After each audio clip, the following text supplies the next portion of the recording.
AlJazeera.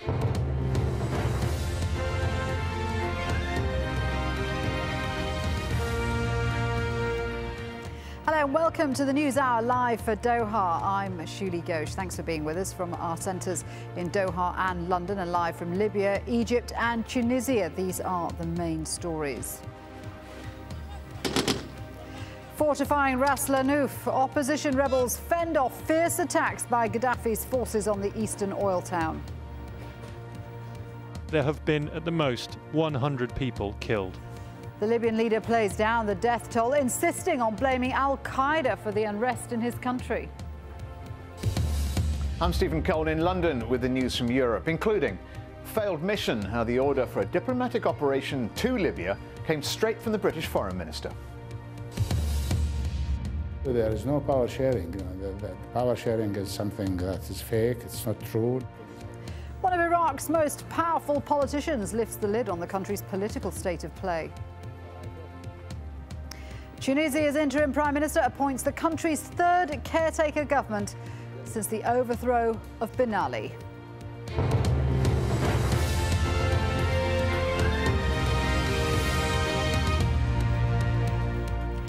No to foreign intervention, yes to a no-fly zone. The words of one Libyan rebel leader who says his men can take on Colonel Gaddafi's rockets and tanks, but not his air power. This as supporters of the Libyan leader start moving eastwards in an effort to push the rebels back and recapture fallen towns. Overnight in the capital, Tripoli, Gaddafi made a brief appearance in the symbolic Green Square. These pictures broadcast live as they happened on state television. Moving eastwards to the city of Misrata, rebels here were filmed celebrating their victory over Gaddafi's forces, but there's been a lot more fighting there, and rebels say they fear that Gaddafi's forces are regrouping. Crossing past Gaddafi's stronghold, hometown of Sirte, into Ras Lanouf. Pro-Gaddafi forces there bombarding the oil-rich city, allegedly killing at least 3 people. This was a scene filmed by an AlJazeera cameraman a short while ago. Lawrence Lee has the latest on the day's events. The more pictures emerge of the fighting, the more it looks like a civil war. There are various front lines. This just one in the big town of Misrata. If these pictures look upsetting, they're nothing compared to the rest. Odd then that the government says it's trying not to cause too much death and destruction there. Very odd that Gaddafi himself appears entirely blind to details like civilians or children being hurt. We have cells that were activated, took up weapons to kill policemen, kill soldiers. There were casualties on both sides for 2 or 3 days, and weapons were stolen. Now, on both sides, the army and the police aside, the rebels, there have been at the most 100 people killed. Out in the desert, it's obviously less important if Gaddafi's military can't shoot straight, and it has been striking how inaccurate their bombing runs have been from the air. While it's true that some weapons dumps have been destroyed, in many places the warplanes have continually missed their targets. But even if on occasion the rebels do find a way of shooting one down, air supremacy remains a huge psychological advantage for Gaddafi. When we arrived, we didn't find any opposition because the people here are good. The people welcome us and greet us. But when we were inside, 2 Mirage planes overflew us and 1 helicopter. They wanted to shoot, but we shot them first. All the same, if there are questions over the aptitude of the Libyan military, then the same must go for the rebel forces, whose euphoric advance was met with organised resistance they couldn't handle, and so little hospitals have been overwhelmed. It's also emerging that many of the fighters have no idea how to use their weapons and are injuring themselves. Some of these pictures suggest a desire to fight is all well and good until the reality of armed battle hits home. So with the prospects of the country tearing itself to pieces, it's hardly surprising that voices close to the regime are once again urging dialogue. The hope in this intervention on Libyan TV must have been that it sounded better than if it had come from Gaddafi. Dear brothers and sisters, this is a chance in history. We are threatened and need to act today, to work on preparing for national dialogue and to calm the violence, so Libyans all over the country can feel safe and secure and at peace, so we can go back to school and work. Gaddafi supporters in Tripoli might buy that argument. The east of the country might think it a trick.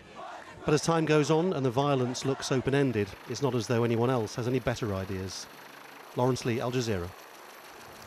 Let's cross to Benghazi now and speak to Al Jazeera's Hoda Abdul Hamid. Hoda bin Jawad seems to have been lost. More fighting in Ras Lanuf. Are there fears there among rebel commanders that they're losing ground, they're losing the momentum here? Well, certainly there's a feel that the advance they were hoping is not happening the way they wanted. There's a feel that they really need to regroup, to restructure, and to replan whatever they're going to do next stage. Some commanders will tell you that they have a feeling that the Gaddafi forces kept on tactically retreating from Ajdabiya, Brega, Ras Lanuf, even all the way to Ben Jawad, just to have an idea of the capabilities of the rebels before counter-attacking. There's definitely a realization that the closer you get to Sirte, the more dangerous and bloody the battle will be, simply because Sirte is very, very well equipped. They talk about surface-to-first surface missile, can fly a very long distance, can actually from Sirte hit rebels all the way in Ben Jawad. So I think at the moment they're going to try to stay in Ras Lanuf for a while until they plan their next step. So as this seems to be a very long and protracted campaign, is there any more thought of accepting the offer of dialogue that's been made from the Gaddafi regime? I don't think there's any thought about doing that at all. Whoever you speak to, even though people are slightly demoralized, the uprising is not going as quick as they wanted. They compare themselves to Egypt and Tunisia and realize that there is a huge difference here, and this is a very bloody uprising. There's also a realization that you can't return to any kind of dialogue whatsoever. First of all, because there's no trust. Second of all, because after 40 years, they do know the tactics that the regime uses. As they say, bloody tactics, massacres they call them. There's a realization that if they give in, then they will be completely crushed and defeated, and probably whatever little momentum there is at the moment will be completely lost. So I think there's just a sentiment that things are not right, things are not going the way people wanted to, but there's no way out at the moment. They have to try to keep up pushing. But what is the case with in terms of relative firepower? Are the protesters outgunned? I mean, they're particularly vulnerable to air attacks, aren't they, as we've seen in Ras Lanuf? Well, they're very vulnerable to air attacks. They do have anti-aircraft gun, but most of the people don't know how to use them. These volunteers are people who never held a weapon before. They get a half-a-day training or a day training, and then off they go to the front line. The other side has not pulled out all its firepower. As you said, they've been air support. They also have, as I said earlier, surface-to-surface missile. They have other long-range kinds of rockets and mortars, I'm told. So certainly there is a realization that the other side still has a lot of